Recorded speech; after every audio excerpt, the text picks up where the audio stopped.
We're in it. Here we are. The hangouts. The theme is very clear. We will be looking ahead to the Champions League second leg semi-final. But before we do that, because there's a lot to unpack for that, is the Serie rigged? I can see why people make a case for that. No. The reason why I said this is that I'm not sure that people have been on social media or watched the match, but basically, I was watching the game, and there's a foul that literally, what's his name, Pjanic into it, dude. And you know, when I was watching it, I 100% assumed that Pjanic wasn't booked, and he was shown a yellow, or basically, I just assumed that he was shown a yellow for that, but he wasn't booked previously. Then after the game, I was then reminded that no, he did get booked before, and the referee didn't show him a card. I'm one of those guys that conspiracy thing like that. That's, I'm sorry, I don't know how you can do, because people say, oh no, sometimes they're given, sometimes they're not given. I'm sorry. The referee was literally 3 or 4 yards away from that. Actually, it was so clear that I just 100% assumed that, all right, because that is possibly a red, but like, fine, that's a yellow. That's at the very least, that's a yellow. So the fact that he wasn't even booked. Yeah. I mean, in the same match, the referee gave Vecino from Inter a 17-minute red card. So why wouldn't he? No. To be honest, like the red card, it was definitely harsh, but technically it was a red, but it was harsh. Same with Pjanic, though. It was a second yellow. No. You know, He went with his knees to someone. Apparently, Allegri told the referee he did a good job and should get promoted after the game ended. Something like that. Man.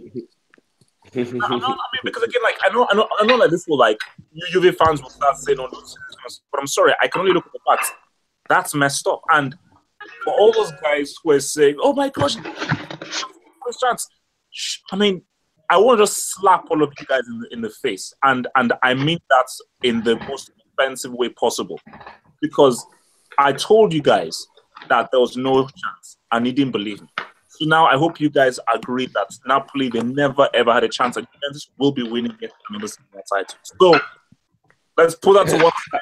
I'll tell you one thing though, if Juve are doing like some kind of like skanking or whatever, considering they've been relegated for it, would you play with fire again? Look, man. Guy, if you've been relegated for match fixing, you cannot go and do more match fixing. Like, what the fuck, man? No. But like, if you can, I mean, at the end of the day, man, if you feel like if you cannot get caught, look, this is going into very weird, uncharted territory. To be put it very simply, I don't think Juventus will start doing any kind of cheating on that. I think that is too much of a claim to be made. But that's Pjanic not getting yellow card. I'm sorry, that is absolutely egregious and ridiculous. But still, let's move on. Wait, quick question before we go. Dybala being started on the bench. What's that all about? Tactical. I mean, I don't know how that works as being tactical, but who knows what's going to be on there. But again, I'll just want to say that it is tactical. But if he was fit, I'll say is that tactical or he wasn't fully fit. But if he was fully fit, then there may be something more in there, because there's no way that you don't start there. But look, on the flip side, Douglas Costa, what a player! How Bayern sold him. I mean, is Dybala becoming a little bit of a Balotelli? He's not been picked for the national team now. Juve seems to have a problem with him. I think it's just hard to fit in. No. But for me, I think the whole national the Argentine thing, it's a mess, because look, Messi runs that whole franchise, so it's very and very weird. Actually, no, very, and also we're actually. I mean, I'll probably leave this till very end. I'm going to talk about Iniesta at the very end. With Douglas Costa though, like they sold him because the guy was injured playing against Madrid. They say he disappeared, but he did disappear. I knew he was playing with an injury, but Bayern sold him for some reason. And plus, he had an attitude when the team did bad, like when they were having a rough patch. He was asking a new contract or saying he's going to leave. And I think they got rid of him because of that.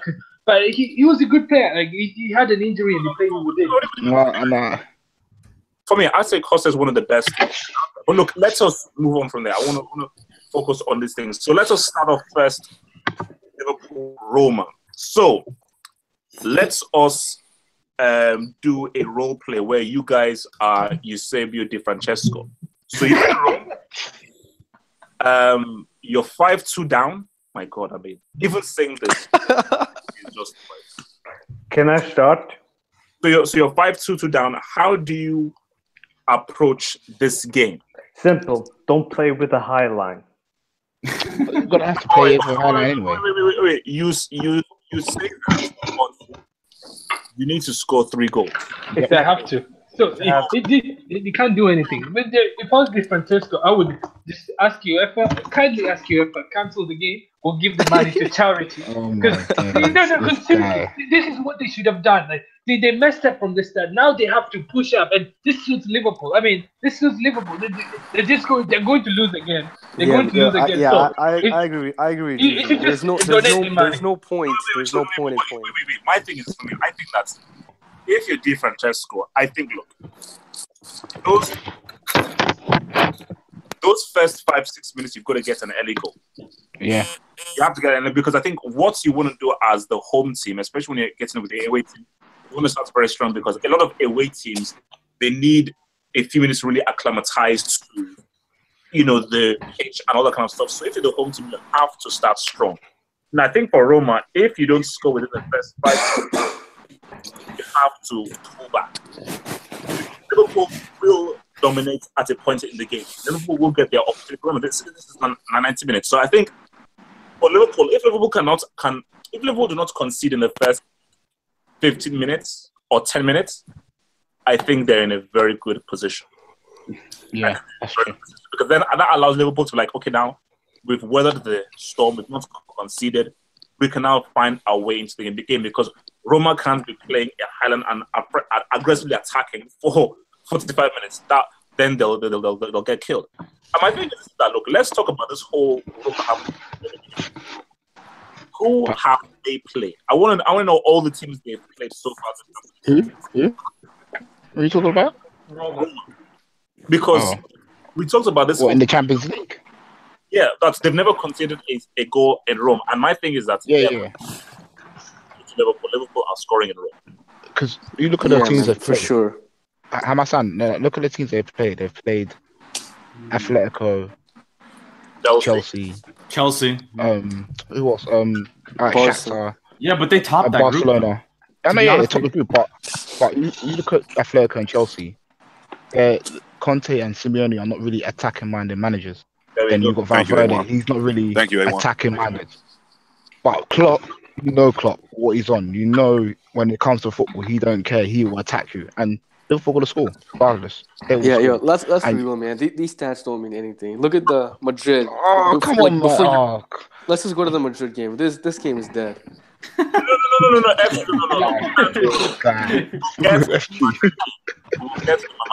But my thing is that, look, I'm just putting in an argument. I just think Di Francesco. Do you know what would be so painful for Di Francesco? If Roma go 2-1 at halftime, and in the very last minute, hits the bar in the very last minute. Then Di Francesco will say, I really screwed up in that first leg. Because wait. Because are you telling me that Roma cannot defend like Stoke? Is that what you're trying to tell me? No. Basically, why would they at home? Tell me that. Yeah, why would they? They're basically 3-0 down. They're basically 3-0 down. They need goals. There's no point in sitting but parking the bus. What do they have to lose at this point, right? So literally, they're gonna have to go all out. So they'll replay in the high line. Everything. If they do that, if it's Liverpool game perfectly, it just works well for Liverpool, because Liverpool like that kind of game. That's why Di Francesco is a complete fool. He's an idiot. He should not. Hold on. I thought you were picking him up before. Yeah, but I didn't realize how stupid he was. He went there. All right, next. Foolishness, man. No. I've seen better defending from Swansea. How can you go there? It's finished. The tie is finished. Honestly, there's one difference between Barcelona and Liverpool, and that's that Liverpool thrives in chaos. No matter what Di Francesco is going to throw at them, they'll thrive in that scenario. Yeah. And Liverpool are the best starting team in the world. They usually have the best 30 minutes out of any team. This is that I look at the speed of Mane and Salah and how they defend. And I'm sorry, Manlas. Okay, fair enough. You scored that great goal against Barcelona. Manlas is not a good defender. One used to be good. He used to be good, but he's now actually declined. And they got Fazio as well. Look at Fazio. Fazio is very slow, very, very slow. Florenzi is the only decent defender. Florenzi is literally the only decent defender that they have. So, I'm sorry, man. And all Liverpool needs to do is score one goal. Oh, wait. Going back to Liverpool, is Mane injured or something? No. I mean, I'm hearing... Oh, he's not? Okay. It was just a slight knock. It doesn't make it. It doesn't make a difference. Di Francisco will do another suicide tactics. No, but that's the thing, though, Juju. Liverpool they have the best starting 30 minutes out of any team. Like they'll just run at you no matter what. That's the thing about Liverpool. That's why Roma have to start very hard. But look, let me bring in Drift. So the Drift here. Are you nervous of the game, or you're confident that you can take these guys down? If I hadn't watched what they did to Barcelona, I think I'd already be thinking about Kiev. Because of what they did to Barcelona. And I know people say we attack differently to Barcelona, but let's be honest. That doesn't really make that much. But let's be real. Miracles only happen once, man. It doesn't happen twice. Finish it then. I'm going to go to Drifted and Liverpool for everybody. So Drifted, finish it. Yeah, so everyone's saying that we're not Barcelona, etc., etc. Fair enough. Yeah, but at the same time, they do have a lot more individual players who can just do that one-off thing. So, like, I would still say they'd probably be more scared to play Barcelona again to play us. Yeah, I don't know how the beginning of the game will go. Like Double H is saying, if they score early. Who knows? If we score early, maybe I'll say at that point, all right, we're not the stuffing out of them. Now they've got to get 4. They're probably thinking, whatever. But I need to actually see the flow of the game before I get any form of idea. Because I don't know what Roma's going to turn up. It could be the same one who came to Anfield, or it could be this new, I don't know. I don't give a shit. We score 2 goals in 10 minutes. It's on. I don't know. I don't know how this game is. But Drifty, City had to do the same thing to you, and you stoked the pressure. Wait, Drifty, you don't have to be... But City won't be... City did it in a way that I feel we're quite good at defending. They tried to play football. Roma's just going to lump the ball into the box. It's all they're going to do. Okay, wait. I said I was going to go to Liverpool here, but it's Liverpool, everybody. How are you confident, not confident? What's your feeling going into this game? Very confident. I'm thinking 3-4-0. I don't really see much. I don't see much trouble. I said that in the first game. Yeah, we didn't quite get that, but I mean, I'm more concerned with our domestic situation right now. We're dropping points. Yeah. But we're in the final. We're in the final, man. We're in the final. Exactly. Drifty, you don't have to be humble. Like, take the day off. That's Drifty. Let him live. Let him live. Let him live. Let him live. I say. Okay, yeah, sorry. Kadim, hit it. I say, like initially, I like estimated like a 50-50 chances, but now I would go towards 60-40 for Liverpool going through, because percentages, bro. Come on, man. Hey guys, everything can happen, you know. Like if it's really an early goal for Roma, you know, like. Or two goals in the first half, you never know. But what about Liverpool? You're telling me Liverpool ain't going to score? Liverpool will score. I think it's a different mindset because, put it this way, let's push the button. I believe that after that 4-1, Valverde's thing to Barcelona was like, if the goal comes, it comes. We'll go there to consolidate. And I don't think Barcelona were prepared for how well Roma were organized. How well they were. Double H. The key thing was a mindset. Klopp's mindset is we are going there to. I think Klopp's mindset is that it's 0-0. It's 0. We are going there to try and win the game. So I think with that mindset, if Liverpool are going there, it's 0-0. We want to just go and. I think that is a much stronger, healthier mindset Do you know what? The one thing that gives me confidence, even though it's the same thing that fills me with fear, yeah, is watching that 3-0 comeback in that second leg is why I feel like, Roma can do it. But at the same time, maybe it's a good thing because Liverpool will be like, well, there's the template. Don't let them fucking do that. Barcelona don't have the pacing behind that Roma have. It's not that easy. I mean, like, if you consider the Manchester City game, I mean, like, it was rather close, and City had lots of chances in the first half against Liverpool. No, but that's the thing. Klopp always wants to play football. He criticized his own team when they sat back. He's like, I don't know why the boys sat back in the second half. Yeah, because he always wants to play football. It's about confidence, you know. Exactly, that ended up helping us. Let's switch. I want to switch it. So let's look at the Bayern Real game right now. It's a wrap. Wait. No. You cannot talk like that. Let me intro. I want to intro. I want a very simple answer from this. I don't know whether someone has an injury list. Can Robin make? No, it's possible. No, he's doubtful. Robin's out. He's not doubtful. No, he's not out, Kadim. He's trained on his own today. There's no chance he can play. He's not traveling to Madrid. I can't get a simple answer. No, there's no chance he can play. Double H, trained on his own today. Double H, you got 5 minutes. Aren't you happy with that? No. I'm sorry, man. I don't know on what scenario Bayern can do this. Wait, what are you talking about? Dude, the tie is still 50-50, man. What are you talking about? Yeah, so we're favorites. Dude, it's wait. Let me just clear something up. Because someone made this kind of false announcement. I want to just clear this up. Bayern last season were stronger than they were this season. I object. Someone was going to put a Bayern as strong as no, they're not. First of all, wait. Let me just like intro my thing now. First of all, Bayern were stronger. You have Boateng who is down. Javi Martinez, he took a knock. I'm sorry. Javi Martinez is back. He's fit. He trained. Robin is critical. I'm sorry. I don't. No, not critical. Robin's out. Dude, he's not critical. He's not traveling with the team to Madrid. So he hasn't even been critical all season. Yeah, Ribery is critical. He's out. He's out of the game. He's not critical for the game. He's out of the game.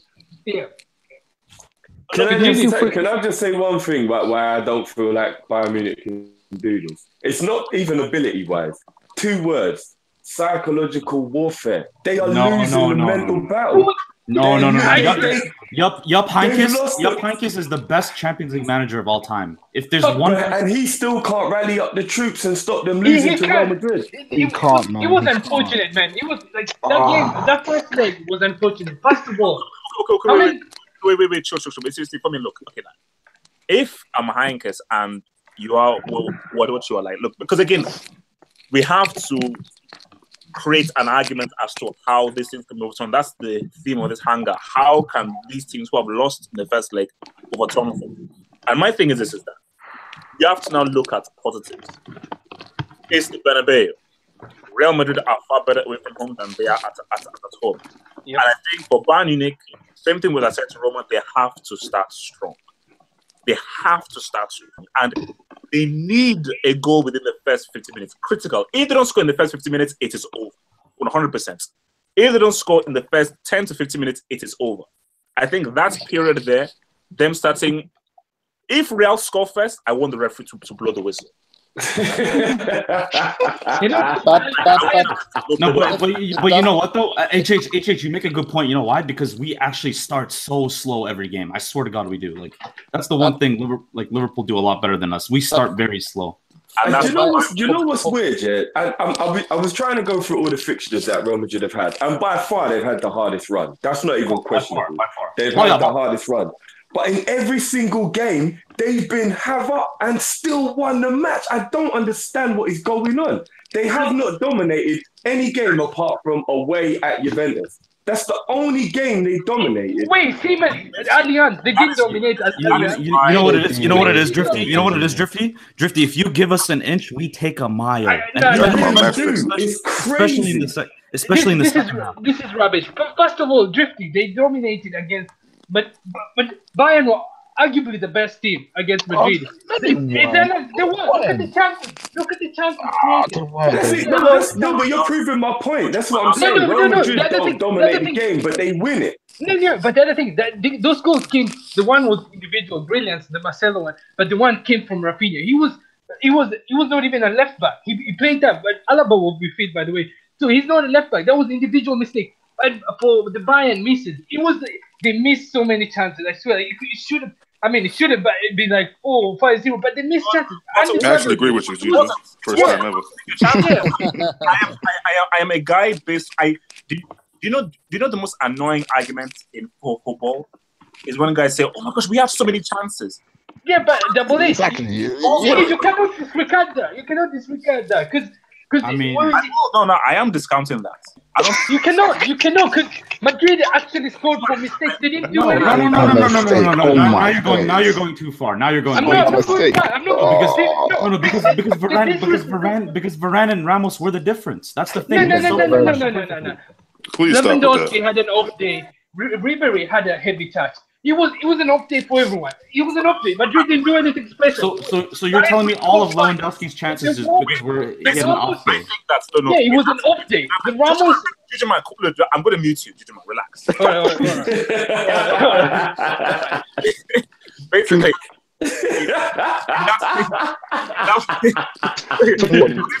Wait, do you not see what I have to deal with every bloody? So basically, back again. In my opinion, I'm still going to say this. Ramos still can't be in that elite category of please Cannavaro thing and so forth. But I am beginning to see Ramos's defending quality. He's still not one of the greatest of all time. For me, sorry, Juju man, better interrupt you. But for me, Sergio Ramos is arguably the best central defender in the world right now. He is. In the world. In the world, yes. And there are only so many times. 100%. People used to say Koscielny was a better defender. No, people need to calm down about this Ramos. Only Arsenal fans say shit like that. Yo, guys, chill. One at a time. So I'll reply to Kadim. Everyone is saying. Yeah, everyone says. Oh, sorry. I just have one quick point about Ramos, please. I watch him every week. Wait. I'm gonna go to Kadim, then to Rahimski, and then to A1. So Kadim, when guys talk, let them talk. So don't interrupt. So Kadim, hit it. Thank you very much, Double H. No, Madrid is only allowing so many chances for the likes of Bayern and such because the whole team is like really attacking oriented. They're not like the Juventus or all those Italian teams, all those defenders which we give a lot of credit, because like the defenders at Real Madrid need to do a lot of work on their own, because Cristiano Ronaldo is not working like not really defending, and like lots of players in Madrid are not like attacking players are not putting in a shift when it comes to defending. So the defenders need to do a lot more. Like at Juventus and such. Look, it comes down to this. The reason Zidane has been starting Isco is because it's because he's dropped Benzema. And what happens is when Benzema plays, he drops deeper as an attacking midfielder to support Ronaldo. But Isco is playing because Benzema is inconsistent and he has to do the same thing. But if you noticed in that game, Isco never releases the ball in the final third. That's the problem here. That's the problem in that first. That's why we didn't play well, because Isco was being such a selfish bastard. We have to. So I said I was going to go to A1. Yeah, hello. Yeah, I'm Sam. Am I right? Yeah. Go. Yeah. I'm saying no. Also, with that game, it's just like I'll agree with what Andrew says about Isco and how he holds onto the ball for too long, and obviously that's why Ronaldo wasn't really in the game too much. But I would say the second leg, I think Benzema will start because, yes, there were some situations where, like, if Benzema was there, he would have dragged away the two defenders and Ronaldo would have been in space to score goals or whatever. But I think the second leg, Madrid have got this, man. You know what? Zidane Zidane has such a great position because the Isco Asensio thing so simple. So simple. Vasquez. Yeah, Vasquez. Because basically, if you're facing a very defensive team that sits back, play Isco. Yeah, play Isco. If you're facing a team that has a highland and actually gives space, you play Asensio. So it is such a simple tactical decision, and it's such a luxury to have because Asensio and Isco are so good, but they're completely different in how they play. It's like, for instance, if Liverpool are playing Real, if Liverpool play Real right now, Asensio would kill Liverpool. Asensio would literally be a killer. And the thing about HH, and Asensio, he's very clinical as well. He's very clinical. You know what, guys? You know what? I could arguably say that Asensio has one of the best finishing in the world. As far as very clinical and shooting, this dude's finishing is ridiculous. You know, as when you just look at how accurately he strikes the ball and how good, and this is from long range, from short range. Yeah. It's like, and for me, that's why in this game, I mean, if I was Zidane, I may start Asensio. Wait, can I respond? Can I respond to this? I swear, Kadim. First of all, let's start with Kadim. You say that Ronaldo doesn't defend. That's a myth. He defends. He actually tracks back. He just doesn't stand there. The whole team works as a team. It's not just Ramos. Ramos covers for Casemiro, and Casemiro, just let's put that aside. He's a bum. He's nothing special. He's going to get caught. His days are numbered. I agree with that, man. I agree with that. And the other thing is, no, man, I don't agree, man. I don't agree. Everyone is actually see Bayern. I mean, Bayern played. It's like I'm saying anything shocking. Bayern played Madrid that game, and the fact that Madrid got their goals from mistake. And there was no threat. There was no threat at the entire game. It was Bayern only. And oh wow. I mean, yeah, it was. It's not like I'm lying. No. Liverpool's second assistant, is it Zeliko Bovac quits ahead of the Champions League clash because he had an argument with Klopp. Who? Liverpool. Assistant. Does he play? Does he play midfield? Yeah. We good then. We good next. Another thing is, with Bayern. Wait, just man, he's soft. Look, we'll see what happens, but guys, whose mic is really playing up, by the way? I think it's somebody's mic's like making constant noise. It might be Digimon. Basically, oh yeah. I feel confident in saying that 95% sure that we'll have a level. And I object, Double H. I think the way people are talking about, like, the disrespect is so much. Like, no. I want to shift this briefly now. I want to talk about Iniesta. So again, if you've been living under like a flipping crypto, Iniesta announced that he was going to retire at the end of the season, and I was basically beefing the fact that Messi and the Cannibal were not there. But I was now told that apparently Messi had to renew his passport or something. Okay, funny, a bit coincidental. But my thing is that, and I was actually thinking about this, and I want to get you guys' take. So again, this is a question, and I'm gonna go down from left to right, and I want you guys to answer. And I'll give you guys maybe like a few seconds to think about this. What do you think is going to be a bigger loss to Barcelona? Xavi or Iniesta? Let me add to that while you guys think. So let's rewind the tape. If, let's say, Iniesta left first and Xavi stayed, how successful would Barcelona have been? And would they have been more successful as they've been in the last few years where Xavi was the first and Iniesta left? So I'm going to start with Awo. Iniesta leaving, man. Because why? Cool, because right now Xavi obviously left, and you've still got someone like Busquets there who can also control games, innit?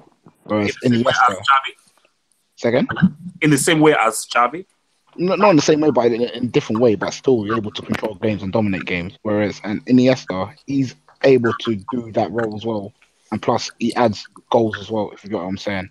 So after Iniesta, all right, Drifty. I think Iniesta is a bigger loss to Barcelona than Xavi, just purely for the fact that he's an X-factor player. Everyone knows how much I love Xavi. I think he's one of the best midfielders that's ever played the game. But Iniesta is also one of the best players who's ever played the game, but he's got that X factor. He can just do something out of nothing. And I actually believe over the course of the time him and Messi have both been in the same team, it's arguable to say he's been just as important. 100%. Yep. Do you know what I mean? I know he doesn't get all the plaudits because he doesn't score the goals. So that statistic there is like Messi way above him. Forget it. It's not even a conversation. But just overall influence on the team in the 10 years they played together or whatever. They're going to miss Iniesta more than I think they're ready for, to be honest with you. So I know they've slowly started to bring in Dembele, Coutinho and these kind of players, but it's going to be like when we lost Gerrard. You just don't know how to deal with it. It's just, how can you deal with it? You know what I mean? Iniesta's one of the best to ever do it, man. He is. All right, FG. Yeah, I think it's Iniesta. And I think they'll definitely feel the loss of him, especially in the big games. Because personally, I think Iniesta is probably the best big game player in history. So they're going to feel a loss from that game. All right, Juju man, your mic keeps on playing up, man, like doing judo or something. What the hell? I would say Xavi. I think Xavi was really good at controlling. I mean, you can see Barca are not dominant in the midfield like they used to because they miss Xavi. But I would say Xavi. I would be more. Why? Because Barca used to be dominant in the midfield. Once he retired, I mean, but that's still that's debatable. It's true. It's true. Okay, Kadim. For me, it's also Iniesta, who's like most special. I mean, like for me, Cruz is like the successor of Xavi, and like for Iniesta, I don't see like I would say like Isco is maybe like in a couple of years he can reach that level, but I don't see any player who's as good as Iniesta was or is in the pockets. Like he's never doing a mistake. He's like wait. So Karim, are you saying that Toni Kroos keeps the ball better under pressure as well as Xavi did in at his peak? Similar. No, it identical. Like German bias. That's bias. Okay. Wait. Let Karim finish. Yeah, I just wanted to say that there's no player as of now who's that reluctant to do any sort of mistakes in this tight areas than Iniesta. It's only him and maybe Messi who are that good in the small pockets. All right. Okay. Liverpool for everybody. Hey, don't forget me. No. I'm coming to you, but he's before you, Martin. Don't worry, relax, man. Everybody's just gonna get it. Okay, he's okay. His mic's not working. Okay, Matters, speak now. I think so, because despite I think Iniesta will be a bigger loss, simply because he can step up to the big games, and for the last years of Champions League, he hasn't stepped up to his game as he used to be. All right, okay, Rahimski. I'm actually so disappointed in pretty much every single person that went so far. You're all so wrong in such a big way. Like, the thing is, Iniesta. I'm going to say my piece, and you guys are missing a very big one. Okay, hold on. Iniesta is obviously a more versatile player than Xavi in that way, and he's arguably more clinical in the bigger games. But I mean, let's be honest, Xavi is a system. Like, he's not just a player; he's an ideology. He's like Baresi and Beckenbauer. He is an ideology, and that's the ideology that Barca have needed to succeed. So how can you say Iniesta would be a bigger loss? Barcelona have had big game players before, but they haven't had a system player like Xavi. You can go, HH. All right, Sir Dragoon. I completely disagree with what he has to say. We won the treble even with Iniesta, and Xavi was just a bit part player. Yep. So you have to adapt to new opponents. Yep. And with the Barca squad aging now, and with Barca players aging now, there's less dynamic, and they're not going to dominate as much. So you want somebody who can adapt to different opponents. All right, okay, so now look. My thing is this, and I am literally on the same thinking as what Rahimski thing is. Iniesta for me is the better player, 100%. He's the better player than Xavi, and Iniesta is one of the best midfielders of his generation, and he's a top 10 main midfielder of all time, very easily. But the thing about it is this: Xavi allowed Barcelona to control games. Point one. Point two is this: once you control the game, that allows your offensive players to do more damage to the opposition. And are you telling me that if Iniesta was the first to go and Xavi stays, which means that you still keep the ball with Busquets still in midfield and Messi, Barcelona are not as successful?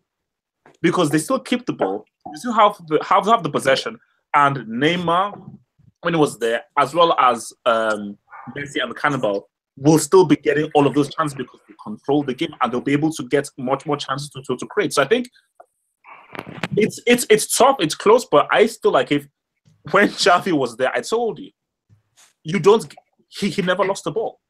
Exactly. Like that's the thing. You know my love for Xavi. Do you know what I mean? So I'm not going to disagree. People saying that because they won the treble in 2015, Xavi wasn't important. That's ridiculous. When Xavi was in his prime, they were consistently winning. They didn't have to win one tournament in 5 years. That's a very poor argument. Yeah, that's true. And in 2015, Xavi, his job was to get in the game late and just slow down the pace and just finish off the game. Xavi was more gracefully than Iniesta anyway. Yeah, he was important. Dominating games is what got Barcelona. I was just gonna say it's a little bit like saying, what would you rather have, a Ferrari or a Lamborghini? Does it matter? Of course it matters, because Iniesta's not a system. He's not an ideology. Dominating games, let them get countered easily by Bayern. You think that was Xavi's problem? Yeah, dominating too much. You're leaving yourself far too open. That's ridiculous. That's actually ridiculous. Guys, come on! I told you, like, when a team have someone of the ball, man, you can pretty much do whatever you like with it. Because when you have a dude in midfield who literally you can't get the ball off of them, it means that you literally wear down. It's like mental attrition. You wear down the psychology of your opponent. That means you have them right where you want them, and you can just keep on attacking them again and again. Even when they have the ball, because they've not had the ball for flipping like 15 minutes, they don't even know what to do when they have the ball. So I just think, look, I still don't believe Xavi should be mentioned in the same sentence as Zidane. That's really ridiculous. So that's where me and Drifty part ways. But look, Xavi and Zidane. No. I told you. Pirlo, in the same breath as Zidane. No, he can't speak. I'm going to release my Iniesta visit Zidane fit because people need to relax. Well, what's wrong with that, man? Iniesta. What's wrong with saying Iniesta obviously Iniesta the better better? player? Like, what's wrong with saying Iniesta is better? I mean, there's nothing wrong with that. Because it's wrong. It is Zidane. No, it's not. It's not. It's not wrong, man. Zidane had more in his locker for sure than Iniesta. 100%. Guys. Iniesta's awesome, man. He's like the ball. Yeah, Iniesta's top 3, I think. He's like Messi only with the right foot, you know. Oh, please, come on. No, it's the truth. That's ridiculous, man. Like, and people need to figure out Iniesta, the horseman, man. He's a horseman. Messi, with your right foot. Iniesta didn't even have a career prior to 08, man. Like, let's be honest. Like, what? Come on, that's ridiculous. What? That is the most. Hey, dude, you won the World Cup, you won the Champions League, you won. He was injured. He was injured in 08 and 09, and then made a comeback in 2010. Dude, whereas Xavi was dominating the game in 08. Wait. Let me respond. Xavi was the best midfielder in the world. Because I've seen this thing floating around social media, and I need to respond to this thing. Iniesta is better than Zidane because he's the only guy to be man of the match in a Euro final, Champions League final, World Cup final. First of all, 90% of the time, I personally disagree with whoever gets the man of the match. Personally, and that's just me. And I'm sorry. Let me just be very clear before you guys kill me. Iniesta is amazing.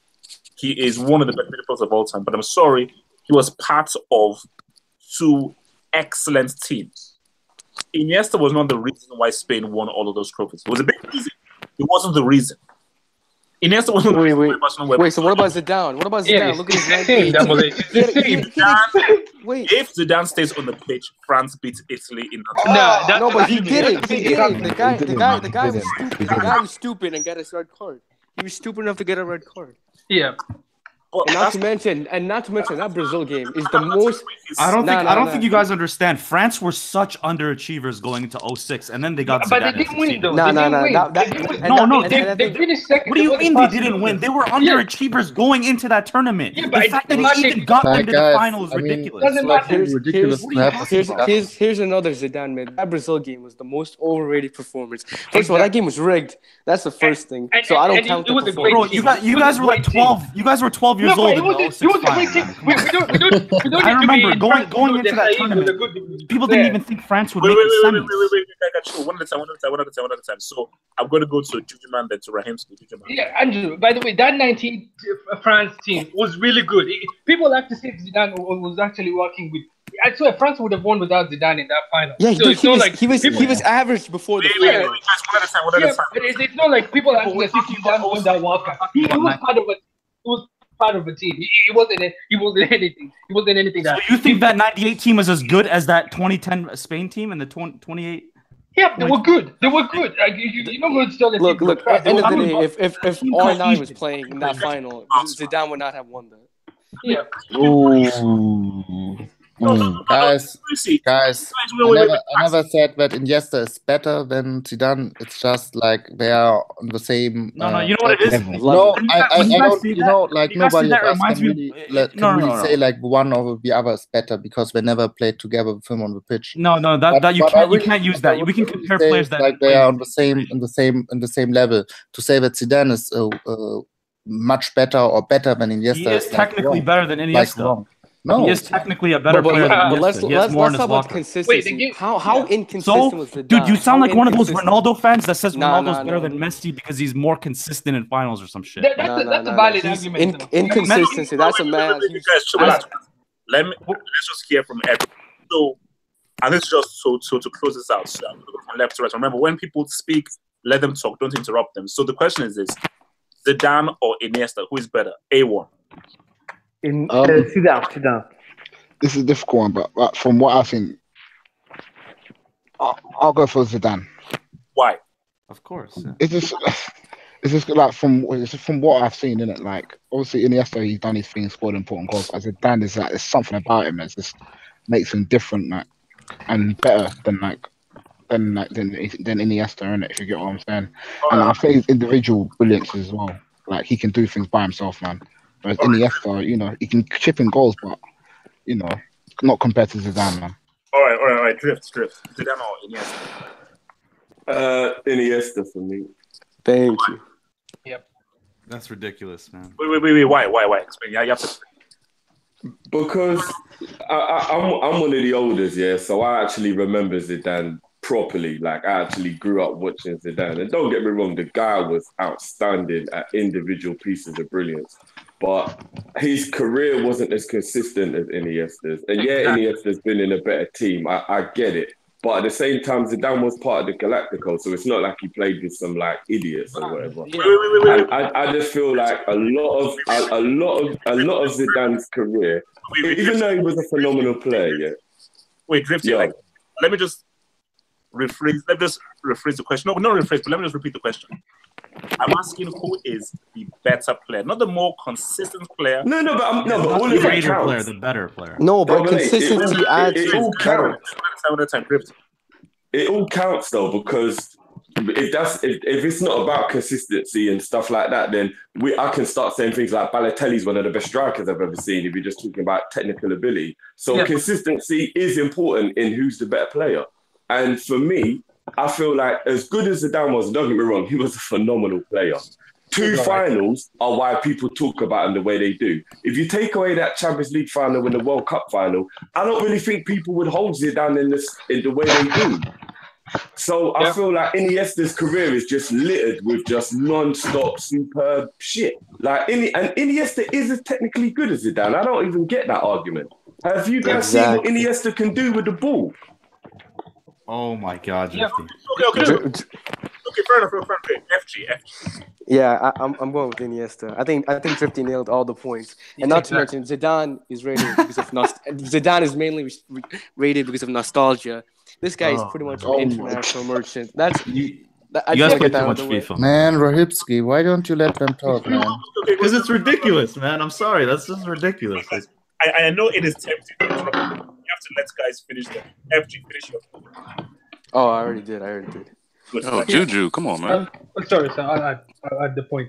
The one thing is Zidane. I mean, Drifty said it perfectly. The consistency. We can't just ignore the consistency. It is difficult to be dominant for almost a decade. And the other thing is with Zidane, like apart from his international career, I mean, some might argue he wasn't. I mean, his career. I mean, his club performance. I don't think exactly. We never talk about his club career. We only talk about the fans. Guys, let's Jujuman talk, please. Yeah, his club career wasn't that impressive. Like let's be real. We can count we can count how many games Zidane has been playing good because it's very few. It's very few compared to Iniesta. And I mean, I'm sorry, but Iniesta is better than Zidane. All right, thank you. All right, Kadim. No, let Rahimski start so that he doesn't interrupt me. No. I have him on a leash. Kadim, fair point. He will not interrupt. I mean, for me, it's like, as I already said, like Zidane is a more flashy type of player, like more tricks, maybe.